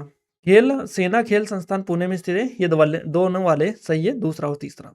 किस ओलंपिक खेलों में लिएंडर पेस ने टेनिस में कांस्य जीता था? तो 1996 का अटलांटा वाला में जीता था। हॉकी इंडिया लीग का जो उद्घाटन सत्र है 2013 में हुआ था। फाइनल मैच की मेजबानी किस शहर ने की थी? रांची ने। रांची। क्लियर है। भारत ने आखिरी बार एशियाई खेलों की मेजबानी किस शहर ने की थी? किस वर्ष की थी माफ कीजिएगा? 1982 में। हैंडबॉल नियमों और कोर्ट विनिर्देशों के बारे में विश्लेषण करें। अभिकथन है हैंडबॉल में फ्री थ्रो लाइन गोल क्षेत्र रेखा से 3 मीटर बाहर खींची जाती है और इसे एक टूटी हुई रेखा द्वारा दर्शाया जाता है। कारण है फ्री थ्रो लाइन के खंड 15 सेंटीमीटर लंबे होते हैं जिनके बीच 15 सेंटीमीटर की जगह होती है। तो ए और आर दोनों सत्य है। आर ए का सही स्पष्टीकरण करता है। नेक्स्ट है फिटनेस और खेल संस्कृति को बढ़ावा देने वाले फिट इंडिया मूवमेंट किस वर्ष शुरू किया गया था? 2019 में। टेबल टेनिस में प्रत्येक खिलाड़ी को स्विच करने से पहले कितने लगातार सर्व मिलते हैं? तो 2 मिलते हैं। इस एथलीट की जीत ने युवा ओलंपिक में भारत के लिए पहला स्वर्ण पदक जीता? तो जेरेमी लाल रेनुंगा ने। भारत में राष्ट्रीय खेल जो है ना कितनी बार आयोजित किए जाते हैं? तो ये हर 2 वर्ष में। भारतीय एथलीट अविनाश सावले किस ट्रैक एंड फील्ड स्पर्धा के विशेषज्ञ हैं? तो स्टीपलेज के विशेषज्ञ स्टीपलेज। 2019 दक्षिण एशियाई खेलों के दौरान वॉलीबॉल प्रतियोगिताएं मुख्य रूप से कहाँ आयोजित की गई? काठमांडू नेपाल में। 2019 Asia Indian open badminton tournament का आयोजन स्थल कौन सा शहर भारतीय शहर था? तो नई दिल्ली था ये। राष्ट्रमंडल खेलों में भारत को पहला स्वर्ण पदक किसने दिलाया? मिल्खा सिंह के द्वारा। प्रो रेसलिंग लीग सीजन का फाइनल मैच किस भारतीय शहर में खेला गया था? तो नई दिल्ली में खेला गया है। 2010 हॉकी विश्व कप का फाइनल भारत के किस शहर में हुआ था? नई दिल्ली में। 2016 रियो ओलंपिक में कुश्ती में कांस्य पदक जीतने वाले भारतीय एथलीट का नाम क्या है? साक्षी मलिक इनका नाम है। एक मानक कबड्डी मैच पुरुष में प्रत्येक हाफ की अवधि कितनी होती है? 20 मिनट। भारत के राष्ट्रीय खेलों में समग्र चैंपियन को दी जाने वाली ट्रॉफी को क्या कहा जाता है? राजा बलिंद्र सिंह ट्रॉफी। टोक्यो 2020 ओलंपिक में भारत ने कितने पदक जीते? 7 पदक जीते हैं। भारत ने देखिए भारत में पहला राष्ट्रीय जो रात्रि टेस्ट मैच कोलकाता में खेला गया था और इस खेल में जो गेंद यूज की गई थी उसका जो कलर था किस रंग की गेंद का यूज किया गया था? गुलाबी कलर की। भारत के आधिकारिक ओलंपिक संघ का नाम क्या है? भारतीय ओलंपिक संघ। भारत में राष्ट्रीय खेल दिवस किस तारीख को मनाया जाता है? 29 अगस्त को ध्यानचंद के जन्मदिन के याद में। कुश्ती में भारत का पहला ओलंपिक पदक विजेता कौन था? के.डी. जाधव। साइना नेहवाल किस खेल में हिस्सा लेती है? तो बैडमिंटन से रिलेटेड है ये। क्रिकेट में उस गेंद को क्या कहा जाता है जो पिच होने के बाद में दाएं हाथ से बल्लेबाज से दूर चली जाती है? आउट स्विंगर उसको कहा जाता है। कौन सा भारतीय शहर है ना शतरंज प्रशिक्षण के केंद्र के रूप में जाना जाता है? चेन्नई हो जाएगा करेक्ट आंसर। टूर्नामेंट खेल में मानक शतरंज बोर्ड की जो साइज है पंक्ति और कॉलम में ये 8x8 होती है। हॉकी इंडिया लीग में कलिंगा लॉन्सर्स किस राज्य का प्रतिनिधित्व करता है? तो उड़ीसा का। 2010 के राष्ट्रमंडल खेल भारत में एक महत्वपूर्ण आयोजन थे। किस महानगरीय शहर ने इन खेलों की मेजबानी की? तो नई दिल्ली के द्वारा की गई है। राजीव गांधी खेल रत्न पुरस्कार का नाम बदलकर किस खेल व्यक्तित्व को सम्मानित किया गया? ध्यानचंद को। ध्यानचंद के नाम पर इसका नाम रखा गया, ध्यानचंद खेल रत्न पुरस्कार। टोक्यो ओलंपिक 2020 में किस भारतीय भारोत्तोलन ने रजत पदक जीता था? तो मीराबाई चानू ने। क्लियर है। और नेक्स्ट है, किस खेल की शब्दावली में क्वींस गैम्बिट शामिल है? तो शतरंज में आपका शामिल है क्वींस गैम्बिट। क्लियर है। तो यहाँ पर हम 436 जो क्वेश्चन है ना, इनको कवर कर चुके हैं सक्सेसफुली। क्लियर है गाइज। और आप 2 मिनट रुकिएगा, बात सुन के जाइएगा पूरी। क्लियर है। मैं ये कहना चाह रहा हूँ कि यहाँ पर हमने सीपीओ के, है ना, सीपीओ के सारे क्वेश्चंस कवर कर लिए। जीके वाले, जीके पोर्शन कराने की गारंटी हमारी है, हम सारा आपको कवर करवा देंगे।